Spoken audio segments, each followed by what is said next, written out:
EMS World Expo is the largest EMS dedicated event in the world, and it's taking you places.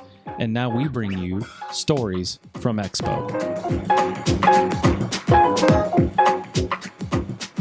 Hello everybody and welcome to the EMS Garage and EMS World Expo 2019 from Louisiana, New Orleans to be exact.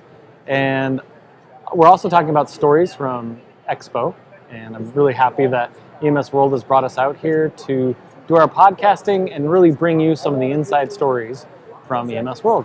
Today I'm joined by my lovely friend, Bobbie Merica. Hello. Hi, it's good to see you. Thank you for having me here. Yes, I know. And our last podcast was fun. Yes. And you taught me a lot about smells and all kinds of bad things. So I have no odors for you this time, and I'm a little disappointed that I dropped the ball on that. Actually, I'm kind of glad. because those were nasty. Anyway, well, the one wasn't bad, but then anyway. They all told stories. That's true. So but we're going to talk a little bit about some serious things today. And tell me a little bit about, you were a resident of Paradise, California last year. I was. And what happened? Well, of course, everyone's well aware of the campfire in Paradise, California. And my home and my company was located there. And of course, it affected us like it did the rest of our city as well. On that day, I was getting ready to speak at a large nationwide conference about taking my company to the next step with regards to training realism and the value of it. When my husband called to tell me there was a fire coming our way and to tell me goodbye, actually. Oh. He didn't think he was going to make it out of the fire. And no, I should just share, he's Italian. I was probably not as therapeutic as I could have been. I was like, send me some pictures. Tell me what you see. Tell me what you feel, what you hear. Right. And so then pretty soon pictures started coming in, and instantly I could sense that this was much different than anything that we had probably perceived before. Wow. There was definitely fire on both sides. The temperatures in the cars were reading over 200. You could see that the embers were kind of flying in at slants, and so he's telling me all these things, and he of course saw the ambulance explode in front of him, and people were running. It was quite a dire situation. It was evolving quickly, and it was unprecedented, really. Right. Well, you've shared with me some of the pictures of your previous home, and how did you stay resilient? I mean, what's been your? I mean, we're almost a year later now. Right. How have you stood up? Honestly, I am a survivor.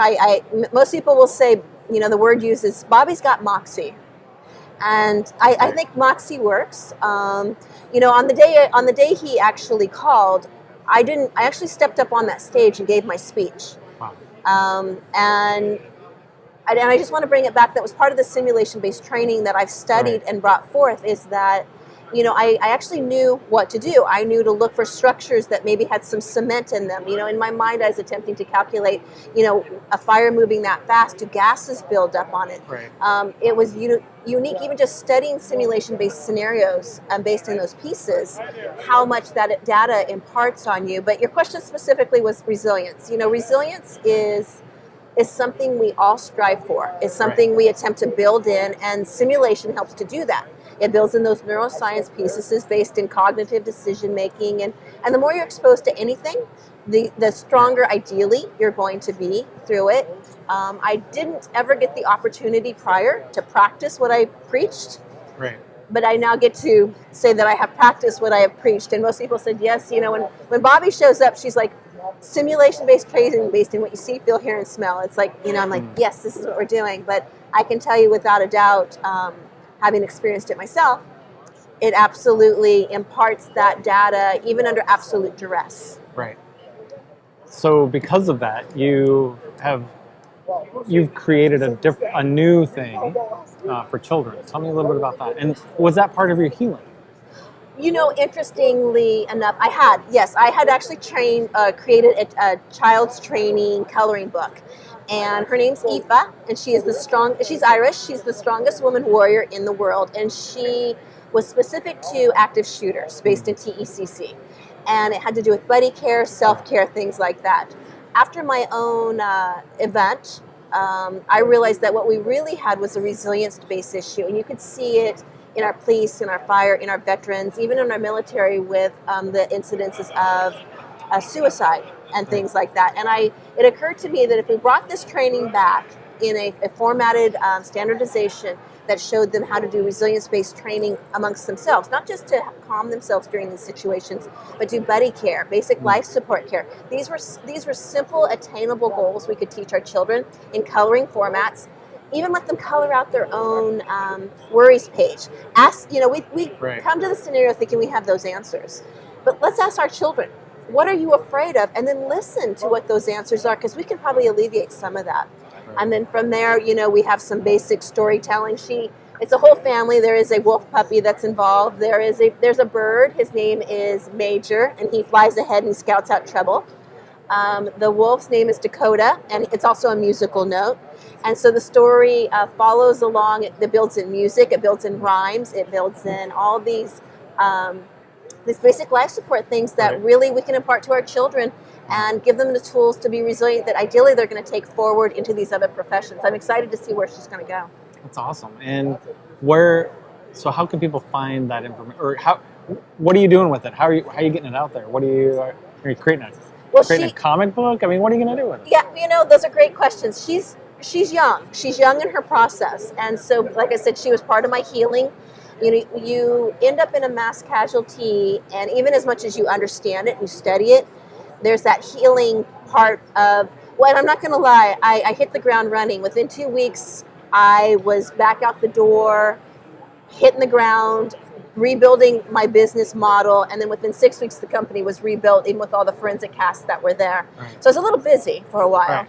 And then part of the healing process also was this coloring book, and she is going to become a comic book, by the way. Cool. And so she's, after about second grade, she's going to go upright. Her blanket, her supportive blankets, it's also going to be used for hypothermia, is now going to become a cloak. She'll become superpower person. And but how you can find us and support us, we're really looking to partner with other leaders in the industry, our preparedness leaders. We want this coloring book and her stickers and these concepts to go right along next to Stop the Bleed programs, into school programs, into any place that you have children who could use some supportive resilience training. She's a fit.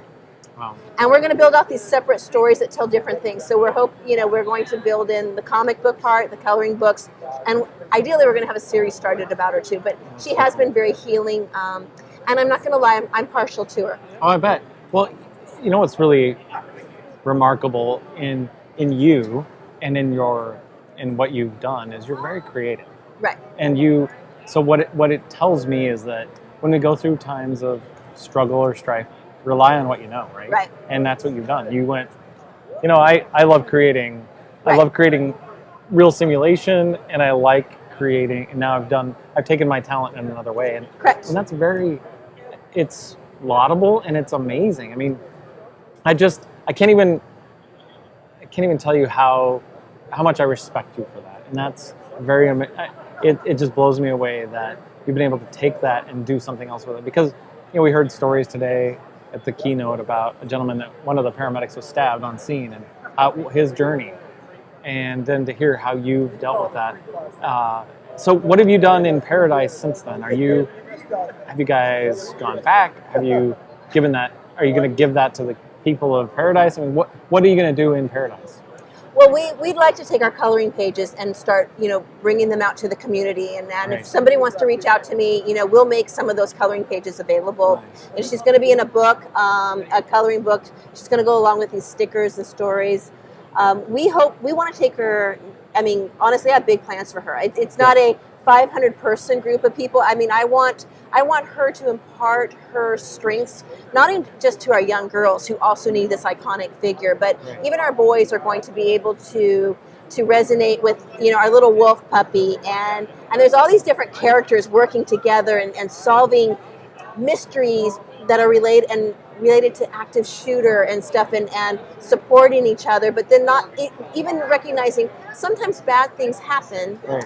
And when bad things happen, you will be stronger, but you have to do the work coming through it. And we want to give them permission and tools to do that. And so that's her goal, and that she's supported by her friends and her family in there. And she has these this really great dark green blanket that she keeps with her. And it's a multi-purpose blanket, honestly. There's a reason for it, and she has a rhyme, and everything she does is in rhymes. She does it in colors. She does it in smells.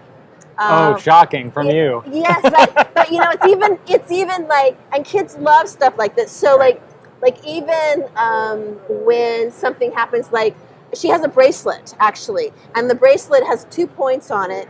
And the bracelet, when it goes looking for things, it so if it calls up on universal things, and it'll go out and find something, but it'll swirl through music notes, and it hiccups in confetti. And of course, the confetti might smell like chocolate dipped strawberries that you're going to be able to buy maybe in a perfume long term, or you're going, you know. And we built in these other pieces like Kansuki, which is the art of fractures that brings things together to create these beautiful bowls. So there's an entire industry plan with her, and we're just hoping our preparedness leaders look at this and say, we want to empower our girls, because she's primarily, you know, a girl leader, but she empowers all of our children, and we want to umbrella in our leaders together and say, this is about our children, and we owe it to them to give them these skills. So I'm hoping they're going to reach out to me and say, how can we help you? Nice. Well, Bobbie, thank you. How can people find out information about Alpha and that project? Aoife, sorry. Yeah, so I want to say Alpha, yeah, because that was the bad witch in Wicked. But okay, anyway. well, no, it's not the bad witch. This is the good witch. I was saying, I misspoke, so it's Aoife. Right, it's Aoife, and it's Aoife is how it's spelled. It's a traditional Irish way to spell it. But nice. yes. Okay. And she only writes in cursive because now it's like a secret language, because don't kids love secret language? And by the way, their adults won't be able to read it, but your grandparents will. So now it becomes a secret little message. And so so anyway, where can people find out information? Moulage Concepts. MoulageConcepts.com is my company. She is a part of that. Yeah, she's a subsidiary of my company, and she builds along with the active shooter trainings that are already in place. But we'll create any story that needs to be, you know, developed out. We're hopeful that, you know, someday she may take on drug trafficking, perhaps suicide prevention. Like, she really can take on so many different things growing up that our young children need. Nice. Bobbie, thank you so much. You're Absolutely. so awesome. You're so brilliant. Oh, you're so brilliant. Oh my gosh, right there. Yeah. I'm as red as your hair. Anyway. No, thank you. You're just a testament to how, you know, taking yourself and making yourself stronger. It's just absolutely amazing. So thank you. And thank you very much for doing that. Well, I really do. It's been my pleasure, and I'm excited about Aoife. She has big things. That cat's on the road to bigger things. That's awesome. Well, thank you all for watching, and I'm Chris Montero with the EMS Garage and Stories from Expo. Look for us with more great content coming up on this same channel. Thank you.